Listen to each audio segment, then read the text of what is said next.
Hey everyone, welcome back to the channel.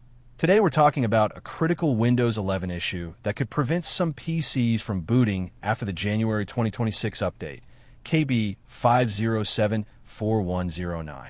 If you've installed the update recently, this video is a must-watch. What's happening? Microsoft has confirmed that a limited number of PCs may fail to boot after installing the update. Affected devices can get stuck on a black screen of death with the stop code, unmountable _ volume 0xED. This essentially means your PC cannot start without manual recovery. Who is affected? Right now, Microsoft says this issue is limited to physical devices. Virtual machines are not affected. They are still investigating the cause and collecting data from IT admins and users. Other problems in the update. This update isn't just causing boot issues. It has also caused problems with Outlook Classic, File Explorer customization, Sleep Mode, S3, Citrix Director, Remote Desktop.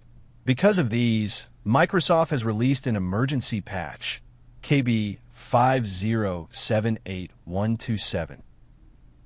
What should you do? If your PC is working fine, there's no need to uninstall the update. But if your device fails to boot, you can usually fix it using Windows Recovery, WinRE. If WinRE doesn't work, a clean install with a Windows ISO may be required.